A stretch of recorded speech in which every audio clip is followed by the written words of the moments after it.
Hello everyone, welcome to digital era. आज हम physics का काइनेटिक थ्योरी ऑफ गैसेस पढ़ने वाले हैं। So before we start, what is kinetic theory of gases? We will start with kinetic theory of molecules.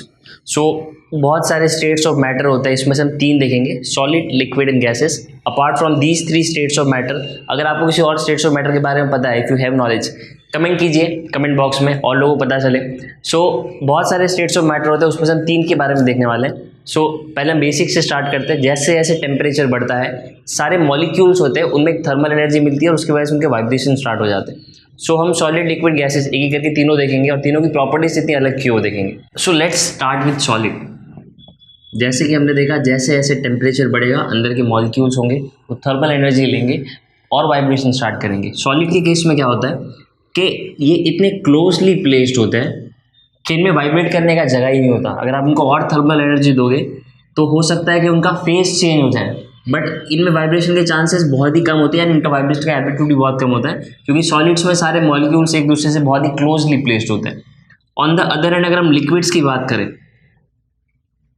तो liquid में भी एक बॉन्डिंग होता है दो नेबरिंग मॉलिक्यूल्स के बीच में, बट सॉलिड के कंपैरेटिवली वो थोड़े से लूजली पैक्ड होते हैं, यानी यहाँ पे इनमें वाइब्रेशन के चांसेस है, कंपैरेटिवली वाइब्रेशन होता है, ज़्यादा होता है। अब हम आते हैं गैसेस पे। जैसे कि आप यहाँ पे देख सकते हैं कि गैस के केस में जो दो मॉलिक्यूल्स के बीच का बॉन्ड या फिर दो एटम का बॉन्ड होता है वो इतना वीक हो गया होता है कि ये सारे गैसेस मेरे फ्रीली मूव कर सकते हैं। इनमें एनर्जी सबसे ज़्यादा होता है और इसके वजह से इनका मूवमेंट या मोशन भी सबसे ज़्यादा होता है। तो ये हमारी मॉलिक्यूलर थ्योरी ये क्या बताती है कि सॉलिड्स में टेम्परेचर या थर्मल एनर्जी गेन करने की वजह से वाइब्रेशन होगा, बट कम होगा सिंस सारे मॉलिक्यूल्स टाइटली बॉन्डेड है एक दूसरे से। लिक्विड्स के अंदर सेम बॉन्ड होगा बट कंपैरेटिवली थोड़ा लूजली पैक होगा। इसी रीजन के वजह से लिक्विड का कोई डेफिनेट शेप नहीं होता, आप किसी भी कंटेनर में उसको डालो वो उसका पर्टिकुलर वो शेप ले लेगा।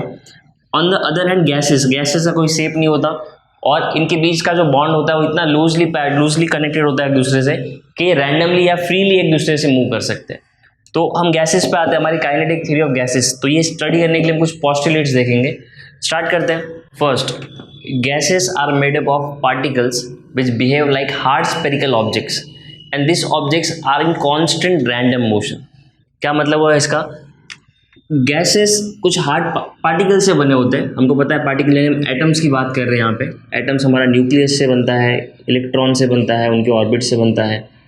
बट इस केस में रैदर देन इतना डिटेल में जाने से बेटर, ये हमारा न्यूक्लियस, ये हमारे इलेक्ट्रॉन्स हो गए।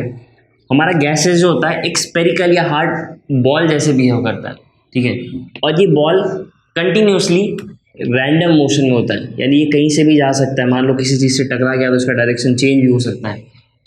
फर्स्ट पॉस्टुलेट हमारा ये है कि सारे मेरे जो मॉलिक्यूल्स होंगे गैसेस के वो किसी हार्ड स्फीयर जैसे बिहेव करेंगे और ये कॉन्स्टेंट रैंडम मोशन में होंगे। Okay, second, this particles moves in a straight line. इनका जो मोशन होगा वो स्ट्रेट लाइन में होगा अनटिल एंड अनलेस, इसे कोई चीज़ ऑब्स्ट्रक्ट ना करे, until and unless they are collided by some other particle और by wall of the container. यानी ये पार्टिकल हमेशा स्ट्रेट लाइन में ट्रैवल करने ट्राई करेंगे जब तक कोई दूसरा पार्टिकल आके इनसे कोलाइड ना कर जाए, या फिर हमारा जो कंटेनर होगा जिसमें हमने गैस को स्टोर करके रखा है उसकी वॉल से कोलाइड ना करे, तब तक इनका डायरेक्शन चेंज नहीं होगा। वो ट्राई करेंगे स्ट्रेट लाइन में रहने, बट जैसे ये दोनों हो सकता है कोलिजन की वजह से मे बी डायरेक्शन चेंज हो जाए। Third, actual volume of the gases will be much lower than the volume occupied. This is also the reason जिसके वजह से मेरा जो टोटल वॉल्यूम होता है ऑलमोस्ट एम्प्टी होता है। For example, let's say this are the 4 particles of gases. So I can say ये अंदर का पूरा वॉल्यूम गैसेस ने ऑक्यूपाई किया है, राइट, बट एक्चुअल में देखा जाए तो इनका वॉल्यूम बहुत ही कम है। अगर मैं चारों पार्टिकल को साथ में रख दूँ तो ये उनका एक्चुअल वॉल्यूम होगा और ये उनका ऑक्यूपाइड वॉल्यूम होगा। इसकी वजह से नॉर्मली जो मोस्टली जो वॉल्यूम होता है वो कहीं ना कहीं एम्प्टी होता है। जैसे कि फॉर एग्जांपल, अगर वो कैंडल स्टिक जल रहा है, किसी भी चीज़ का आपको स्मेल आ रहा है तो काफ़ी दूर तक फैलता है इसी रीज़न की वजह से, और इसके बीच का जो वॉल्यूम होता है मोस्टली एम्प्टी होता है। This is also the reason जिसकी वजह से हम गैसेस को कंप्रेस कर सकते हैं। सॉलिड्स को कंप्रेस करना काफ़ी डिफिकल्ट होता है बिकॉज उनके जो मॉलिक्यूल्स या आइटम्स के बीच में जो स्पेस होती है वो ना के बराबर होती है, बट यहाँ पे काफ़ी ज़्यादा स्पेस होती है। तो अगर आप बाहर से प्रेशर अप्लाई करो तो आप गैसेस को कंप्रेस कर सकते हो, जैसे कि CNG, compress natural gas. So this is the reason हम इसे कंप्रेस कर सकते हैं। Fourth, there is no attraction between 2 particles of gas और between a particle of gas and the container of wall. यानी कि दो पार्टिकल्स के बीच में कोई और अट्रैक्शन हम कंसिडर नहीं करेंगे। जैसे कि हमने पढ़ा ना ग्रेविटेशन में कि ग्रेविटेशनल फोर्स की वजह से अट्रैक्शन होगा, हमने सरफेस टेंशन में पढ़ा हुआ है कि इंटरमॉलिक्यूलर फोर्स ऑफ अट्रैक्शन भी एग्जिस्ट करता है।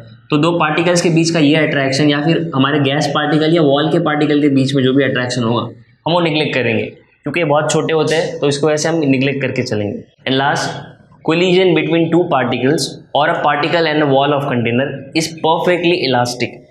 यानी जो भी एनर्जी मुझे मिलेगी, मैं मान के चल रहा हूँ कि मेरा जो भी ये पार्टिकल है वो परफेक्टली इलास्टिक कोलिजन करेगा और उतनी ही एनर्जी से वापस बाउंस बैक होगा। So this are the postulates. हमारे जो भी पार्टिकल्स होते हैं वो हार्ड स्फेरिकल ऑब्जेक्ट्स जैसे होते हैं, ये स्ट्रेट लाइन में ट्रैवल करने ट्राई करते हैं अंटिल कोई दूसरी चीज़ आके उसको ऑब्स्ट्रक्ट ना करे, जैसे दूसरा गैस का पार्टिकल या फिर उसका वॉल। ये कोलिजन जो होते हैं परफेक्टली इलास्टिक होते हैं और एक्चुअल वॉल्यूम देखा जाए वो गैस का वो बहुत ज़्यादा कम होता है ऑक्यूपाइड वॉल्यूम की कंपैरेटिवली। इसके वजह से हम गैसेस को कंप्रेस कर सकते हैं। So guys, this was kinetic theory of gases.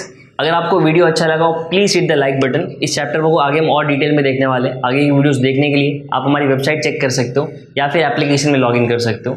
हमारी चैनल सब्सक्राइब करना मत भूलना, इससे आपको जो भी नए वीडियोस आएंगे आपको सबसे पहले अपडेट किया जाएगा। Thank you so much.